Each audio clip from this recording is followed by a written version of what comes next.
필립 얀시가 쓴 내 안에 하나님이 없다라는 책이 있죠. 아마 많이 보셨을 것 같아요.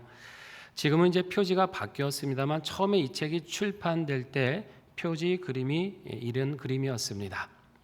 가운데 뭐가 있습니까? 의자가 하나 있는데요. 텅 비어 있습니다. 이 의자는 우리 마음의 중심을 가리킵니다. 여기에 하나님이 계셔야 되는데 의자가 비어 있는 거예요. 나는 늘 하나님과 함께 한다고 생각을 했는데 어느 순간 들여다보니까 내 안에 하나님이 없다는 것을 깨달았다는 그런 이야기입니다.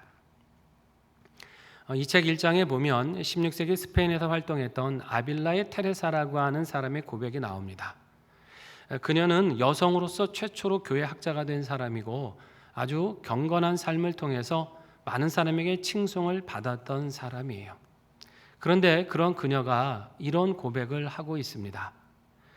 오 하나님, 나는 당신을 사랑하지 않습니다. 심지어 당신을 사랑하기를 원하지도 않습니다. 다만 나는 당신을 사랑하고 싶어 하게 되기를 바랄 뿐입니다. 늘 경건하게 살면서 하나님과 함께하고 주님을 사랑한다고 생각을 했는데 자신을 내면히 곰곰이 들여다보니까 자기가 실은 하나님을 사랑하고 있지 않더라는 거예요. 아니 오히려 너무 자기중심적인 삶에 사로잡혀서 하나님 사랑하는 것을 부담스러워하고 원하지도 않더라는 겁니다. 그래서 이런 죄인이 감히 바랄 수 있는 것이 있다면 내 중심적인 삶에서 벗어나서 좀 하나님 중심으로 살고 싶은 그 마음을 내가 조금이라도 품기를 원합니다 라는 고백입니다. 어쩌면 너무나 정직한 통찰 아니겠습니까? 우리는 그냥 늘 당연하게 하나님을 사랑한다라고 생각하면서 살아갑니다. 그분이 나의 삶의 주인이라고 입버릇처럼 말해요. 그러나 정작 우리 내면을 깊이 들여다봤을 때 정말 하나님을 사랑하고 있는지 아니면 하나님을 사랑한다고 생각하는 나 자신을 만족해하고 나 자신을 혹시 사랑하고 살아가고 있지는 않은지 우리는 돌아보아야 됩니다.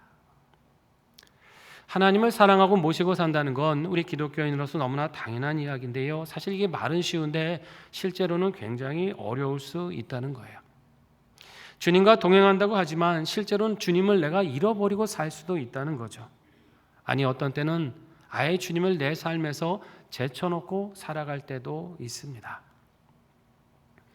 오늘 우리는 이 본문의 말씀을 통해서 우리 예수를 잃어버리지 않는 삶에 대해서 함께 생각해 보고자 합니다. 말씀해 보니까 우리 예수님의 어린 시절에 대한 이야기가 나옵니다. 아이가 자라고 강건해지면서 지혜가 충만하고 하나님의 은혜가 함께 하셨더라라고 성경은 기록을 해요. 이 복음서 중에서 유일하게 누가복음만이 예수님의 어린 시절에 대해서 기록하고 있습니다. 대개는 이제 탄생과 또 장성했을 때의 모습을 기록하는데 누가만큼은 어떻게 어린 시절을 보내셨는지 기록을 하고 있습니다. 그렇게 한 이유는 예수님이 우리와 똑같은 사람이 되셨고 어린 시절부터 똑같이 자라고 성장하신 분이라는 것을 밝히기 위해서입니다. 그 당시 초대교회 중에는 하나님의 아들이신 예수님이 육신을 입고 사람으로 오셨다는 것을 믿지 못하는 사람들도 많이 있었어요. 아니 그래도 그렇지 어떻게 거룩하신 하나님이 우리와 같은 사람으로 오셔? 그거는 아닐 거야. 그냥 육신으로 오셨다고 하지만 실제 육신을 입고 오신 게 아니라 육신을 입은 것처럼 가상적으로 환상처럼 그렇게 보이신 걸 거야. 이런 생각을 하는 사람들이 있었어요. 만약에 여러분 예수님이 정말 육신을 입고 오신 게 아니라 환상으로 보이신 거라면 여러분 어떤 문제가 발생하겠습니까? 그렇게 되면 십자가에 죽으시는 거, 십자가에서 피 흘리신 거 이건 실제가 아니잖아요. 그냥 다 거짓 쇼로 환상으로 그렇게 보였을 뿐인 거 아닙니까? 육신이 없으니까 못 박히시는 고통을 느끼실 수가 없는 거 아니에요. 육신이 없다는 것은 피를 흘릴 수 없다는 것이죠. 이 모든 것이 다 가짜가 되는 겁니다. 성경은 분명히 말씀합니다. 아니다. 예수님은 분명히 우리와 같은 사람의 모습으로 오셨고 우리와 똑같이 출생하시고 어린 시절을 겪으신 정말 사람이 되신 분이라고 말씀하는 것입니다. 그렇기 때문에 그분이 죽으시고 부활하신 것도 육신으로 죽으시고 부활하신 것이고 그래서 육신으로 죽을 수밖에 없는 우리를 부활의 몸으로 영생으로 살게 하시는, 그렇게 실제로 오신 분인 것을 증거하시는 거예요. 이렇게 이제 아기 예수가 자라서 이제 12살 소년이 되었습니다. 마리아는 이때 요셉과 함께 아이를 데리고 관례를 따라서 이제 예루살렘 성전에 올라가요. 유대인들의 율법에 의하면 유월절이나 오순절, 초막절 같은 절기에는 성전에 나와서 이제 하나님께 보여야 되는 율법이 있지 않습니까? 그리고 유대 관습 중에는 이 어린 소년이 13살이 되면 이제는 성년으로 인정을 받습니다. 그래서 회당의 회원이 돼서 이제는 율법의 아들이라 칭함을 받고 한 사람의 성인으로서 이제 인정받고 활동을 할 수가 있었어요. 그리고 13살이 되기 한두 해 전에 성전에 미리 올라가서 바로 이렇게 성년이 되기 위한 예비 수업을 받았다고 합니다. 아마 이제 그것을 위해서 예수님을 데리고 성전에 올라간 것 같습니다. 자, 그런데 문제가 발생했어요. 성전에서 돌아오다가 문제가 발생합니다. 본문 43절과 44절인데요. 우리 천천히 함께 한번 읽어보겠습니다. 그 날들을 마치고 돌아갈 때에 아이 예수는 예루살렘에 머무셨더라. 그 부모는 이를 알지 못하고 동행 중에 있는 줄로 생각하고 하룻길을 간 후 친족과 아는 자 중에서 찾되. 아멘. 온 가족이 이제 절기를 잘 마치고 돌아오고 있었는데 아이 예수는 예루살렘에 머무셨어요. 근데 부모는 이거를 알지 못하고 있었습니다. 요셉과 마리아가 살던 그 나사렛, 갈릴리 지역의 나사렛과 성전이 있던 예루살렘의 거리는 한 140km 됩니다. 당시 교통 되게 도보로 걸어서 이동을 했을 텐데요. 대략 5일 정도 걸리는 여행길이었다고 합니다. 그런데 전국 각지에서 순례객들이 모이지 않겠어요?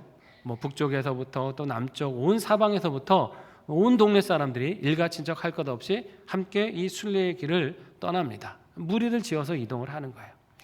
그러다 보니까 가족끼리 가기도 하지만 함께 어우러져다 보니까 남성들은 남성들끼리 얘기하면서 가기도 하고 또 여성은 여성들끼리 모여서 또 함께 얘기하면서 가기도 한 거죠. 그러다가 이제 아이들은 이제 어떤 아이들은 이제 아빠 일행 속에 있기도 하고 어떤 아이들은 자녀들은 또 엄마들이 있는 그 일행 속에 섞여서 그렇게 여행을 한 거예요. 아마 이때 예수님도 그랬던 것 같습니다. 그러니까 아빠는 아이가 엄마 쪽에 있으려니 했던 것 같고 엄마는 아빠 쪽에 있으려니 하면서 그렇게 간 것 같아요. 그렇게 모르고 가다가 하룻길을 지나서야 이제 그때서 아이 예수가 없는 것을 알게 되죠. 깜짝 놀랐습니다.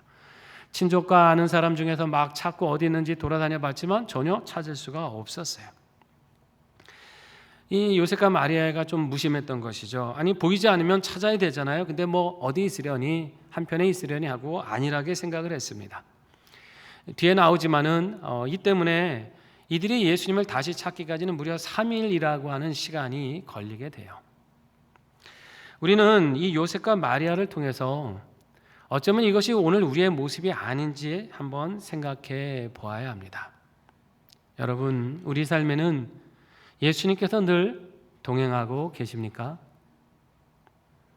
기독교인이라면 물론 그렇죠. 우리 주님 나와 동행하시고 나도 주님과 함께하고 있습니다라고 대답을 할 겁니다. 우리 주님, 예수님은 다 우리 영접한 사람들 아닙니까?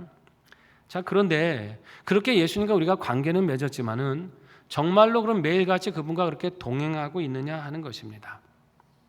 어쩌면 우리는 나도 모르는 사이에 예수님을 잃어버리고 요셉과 마리아처럼 우리 인생길을 홀로 걸어가고 있는지도 모릅니다.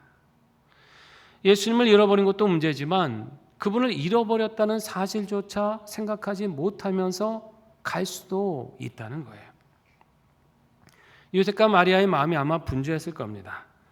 사람들과 예루살렘에서 있었던 일들, 얼마나 절기 때 많은 일들이 있었겠어요. 이런 이야기 나누다가 정신이 딴 데 팔렸을 수도 있고요. 야, 이제 집에 돌아가면 해야 될 일이 산더미인데 뭐부터 해야 될지, 여기서 이제 마음이 굉장히 분주했을 거예요. 그러면서 순간순간 이렇게 어디 갔지? 하고 이제 아이가 보이지 않는 것도 알았겠죠. 그런데 안 보이면 찾아야 되는데 이제 다른 데 마음이 많이 가 있다 보니까 안일하게 생각을 했어요. 동거롭게 여겼고 나중에 찾으면 되겠지 하면서 그렇게 뒤로 밀어놨습니다. 그러다가 자기도 모르는 사이에 예수님과 점점점 멀어졌어요. 오늘 우리는 여러분 어떻습니까? 우리가 살아가는 이 시대도 사실 너무나 정신없고 바쁘지 않습니까? 아침 일찍 눈을 떴는데 그렇게 하루 종일 일찍 시작했음에도 해야 할 일이 머릿속에 가득할 때가 많잖아요. 일찍부터 분명히 서둘렀는데 왜 이렇게 해가 짧은지, 시간은 왜 이렇게 빨리 가는지 늘 부족합니다.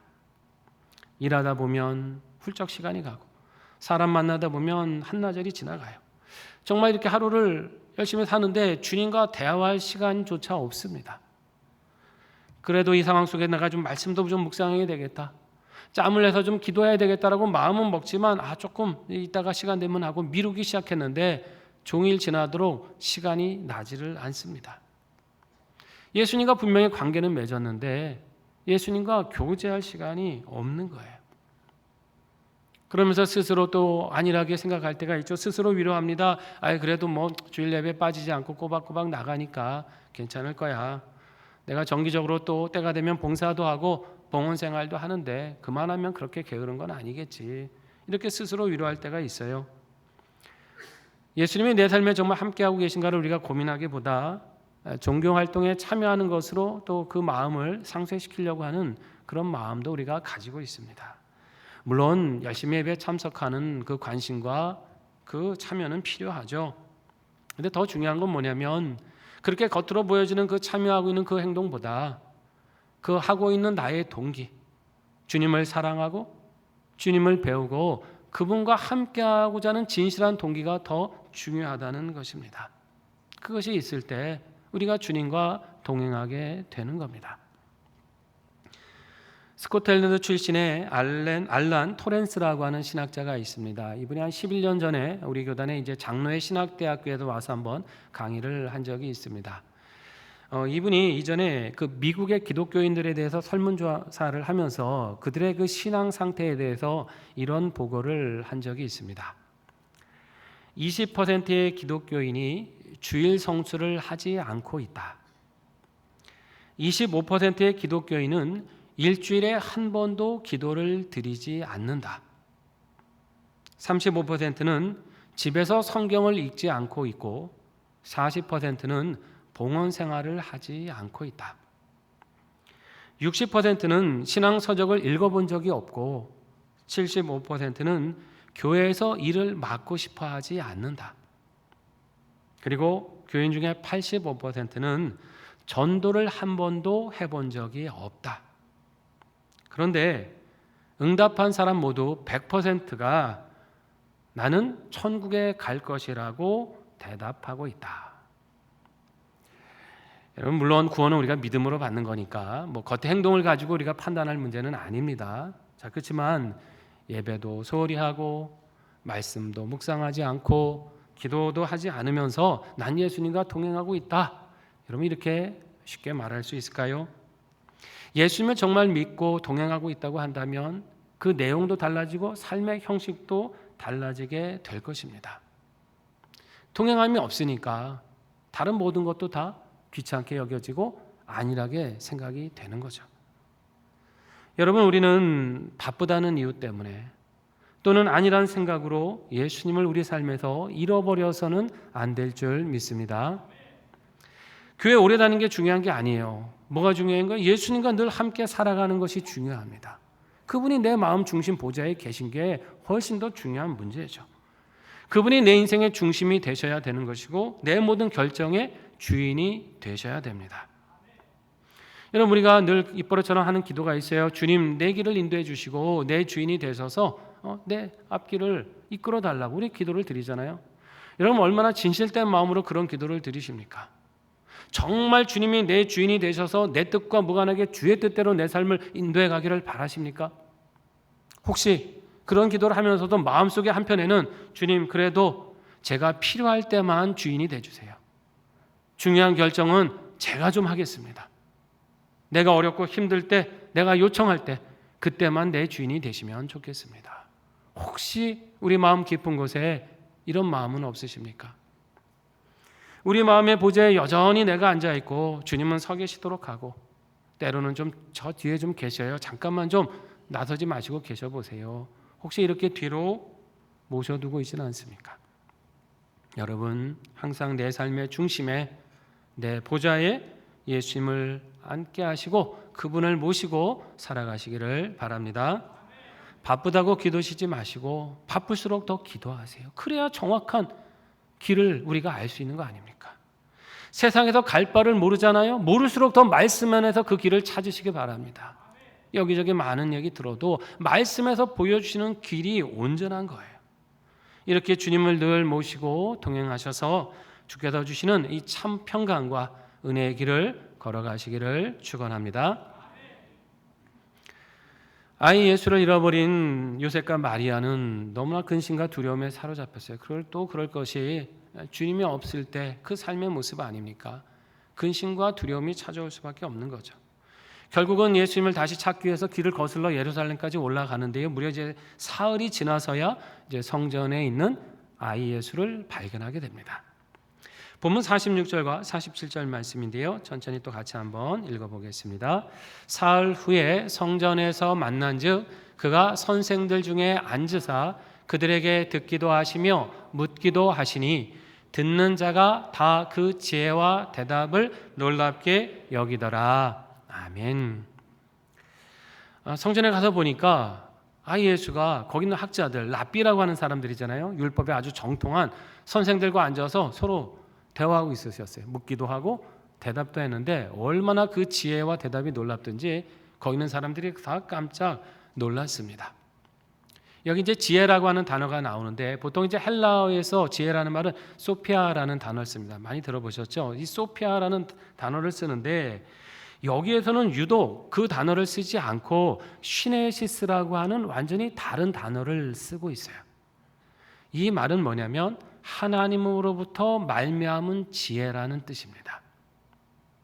여러분 우리가 세상에서 책 열심히 읽고 공부하고 연구하면 더 지혜를 얻습니다. 그렇죠? 그게 소피아예요. 많이 공부할수록 더 지혜롭게 되고 책을 많이 읽을수록 또 아는 게 많아져요. 하지만 아무리 많이 공부하고 훈련을 한다고 해도 하나님이 통찰력을 주시지 않으시면 깨닫지 못하는 일들도 많습니다. 우리가 신령한 일들, 영적인 일들 다 깨닫습니까? 그렇지 못하죠. 우리 인생에 온전히 가야 될 어떤 길을 온전히 걸어가야 될 것이 복된 길인지 우리가 다 알고 살아갑니까? 우리의 미래가 어떻게 될지, 이 역사의 미래가 어떻게 될지 우리가 통찰할 수 있습니까? 애쓰고 노력하지만 다 알 수 없습니다. 이것은 하나님께서 가르쳐 주셔야 됩니다. 모든 역사와 인생을 주관하시는 하나님의 지혜를 우리가 얻을 때 깨닫게 되는 겁니다. 자, 누구 안에 이 지혜가 있습니까? 우리 예수 그리스도 안에 이 지혜가 있습니다. 그분은 하나님과 동등된 아들이시기 때문에 우리 인생의 궁극적인 물음들, 주님 어떻게 해야 됩니까? 내 인생 어떻게 가야 됩니까? 라는 모든 인생의 물음에 대한 해답이 우리 예수님께 있는 거예요. 모든 역사에 대한 해답도 우리 예수님의 말씀에 있는 겁니다. 살다 보면 우리가 갈 바를 알지 못할 때가 참 많잖아요. 시행착오도 겪고 갈림길에서 선택의 갈림길에서 잘못 선택해서 먼 길을 돌아와야 될 때도 얼마나 많이 있습니까? 우리가 지금 이 시국과 나라를 위해서 기도하고 있습니다만 여러분 우리나라가 어디로 가고 있는지 여러분 잘 알고 계세요? 또 이 나라의 미래가 어떻게 될지 여러분 다 파악이 되십니까? 오리무중이죠. 알 수가 없어요. 안개와 같이 정말 염려가 많은 시대를 우리가 살아가고 있어요. 우리 지혜로 안 됩니다. 하나님께서 지혜를 주셔야 됩니다. 갈 바를 보여주시고 열어주시고 우리로 하여금 순종할 수 있도록 인도해 주셔야 돼요. 여러분 그럼 그 지혜를 어떻게 얻을 수 있습니까? 기도해야 하나님께서 주십니다. 하나님께서 이 땅에 개입해 주시고 우리 삶의 이 역사에 하나님 간섭하셔서 위정자들과 국민들이 하나님의 뜻을 바로 분별하도록 우리는 기도해야 되는 것이고 이 땅의 국민들이 하나님 기뻐하시는 길을 바로 걸어갈 수 있도록 우리가 힘써 간구해야 됩니다. 우리는 인생의 모든 답을 가지고 계시는 예수님을 늘 발견하고 그분과 함께 돼요. 그래야 우리 걸음이 그때 온전하게 되는 겁니다. 모든 역사의 주관자이신 그분을 의지하고 바랄 때만이 우리의 갈 바를 알게 되는 거예요. 만약에 그분을 우리 인생에서 잃어버리잖아요. 그럼 우리는 인생은 근심과 방황할 수밖에 없는 거예요. 늘 두려울 수밖에 없죠. 우리 이 땅의 역사 속에서 주님을 잊어버리게 되면 이 나라의 미래는 암울하고 막연하고 불안할 수밖에 없는 것입니다. 예수님을 모셔야 근심이 그치게 되는 것이고 주께서 임하셔야 그 방황이 끝나게 될 줄로 믿습니다. 요셉과 마리아도 그랬잖아요. 예수님을 찾기 전에는 근심과 두려움뿐이었어요. 갈 바를 알지 못합니다. 다시 찾을 때 비로소 안도가 되었고 예수님 안에 있는 하나님의 지혜를 깨닫기 시작할 때 그들에게는 평안이 임하기 시작한 것입니다. 세상에 많은 사람들이 자신의 삶의 안락을 위해서, 평강을 위해서 돈을 찾고 명예를 찾고 인기와 권력을 추구하고 될 수 있는 대로 소유하려고 하지만 거기 평안이 있지를 않습니다. 모든 걸 가졌다 해도 우리 예수님과 동행하지 않으면 그 인생은 불안정하고 흔들릴 수밖에 없는 거예요. 토대가 견고하지가 않거든요. 여러분, 예수님을 찾고 그분과 동행할 때 비로소 그 인생이, 그 땅의 역사가 견고하게 되는 줄 믿으시기 바랍니다. 요셉과 마리아가 이제 예수님을 만났을 때 너무 놀라기도 하고 또 안도도 되고 그러면서 또 책망하는 마음도 있었던 것 같아요. 이렇게 말하죠. 왜 우리에게 이렇게 하느냐? 우리 걱정할 거 알면서, 뻔히 알면서 왜 여기 이렇게 하고 있느냐? 이렇게 물은 거예요. 그때 예수님이 이렇게 대답을 하시죠. 어찌하여 나를 찾으셨습니까?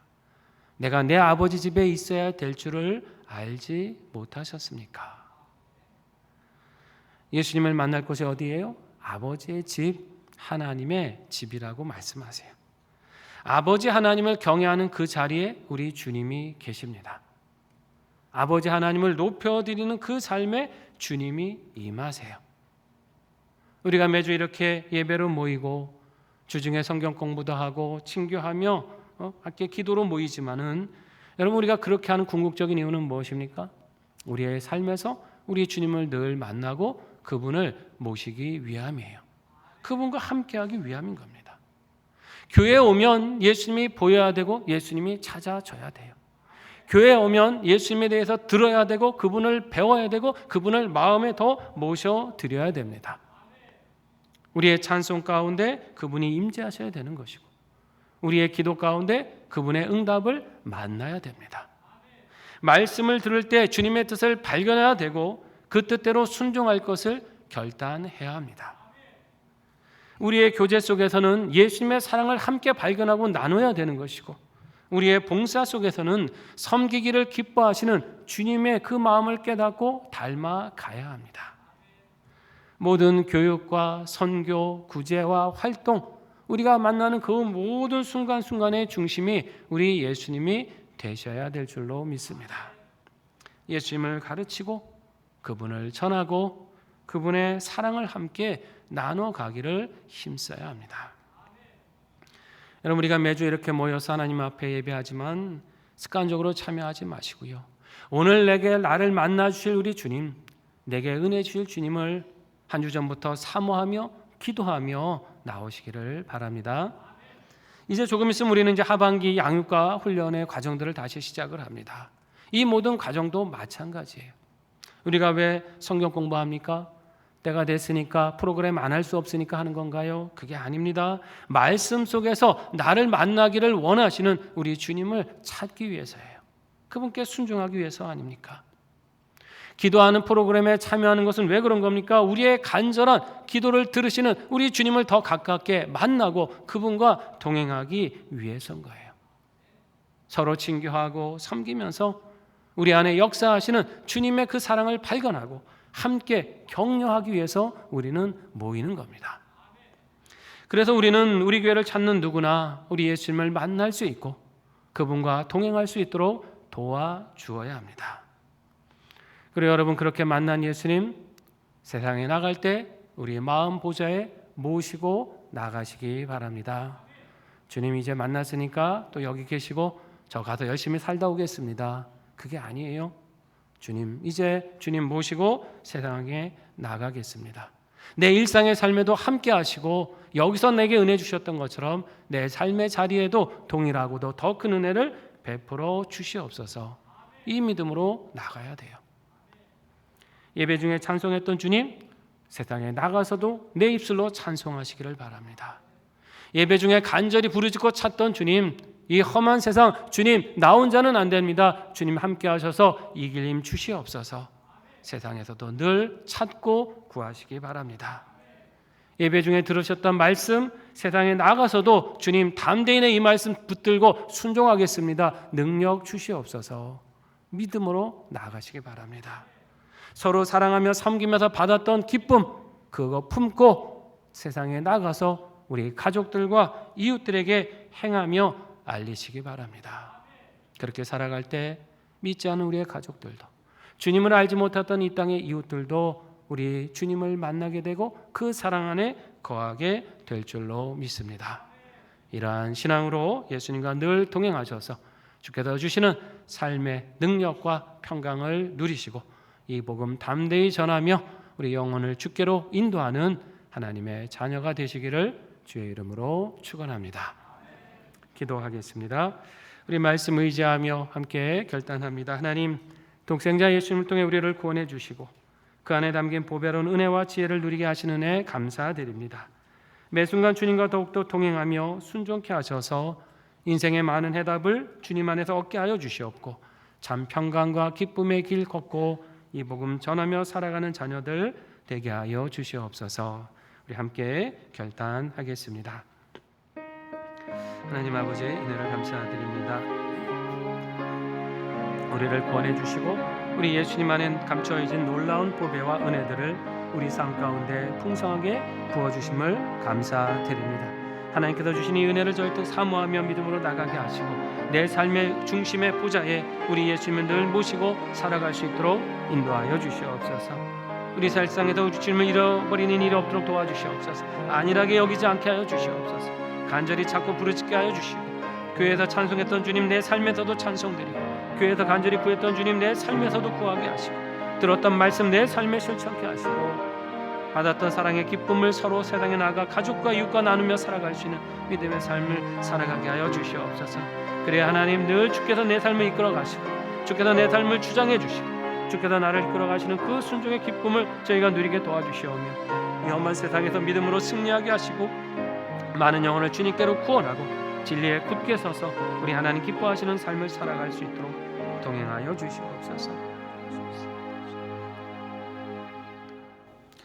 하나님 예수님을 주셔서 우리를 구원하시며 삶의 놀라운 축복과 은혜를 부어주신 것 감사드립니다. 이제 늘 우리의 주인이신 주님과 동행하고 그 말씀에 순종하는 길을 걷게 하셔서 많은 물음에 인생의 해답을 얻게 하여 주시옵시고 참 평강과 기쁨의 길을 누리며 귀한 영혼들을 주님께로 돌아오게 하는 하나님의 일꾼으로 살게 하여 주시옵소서. 예수님의 이름으로 기도드립니다. 아멘.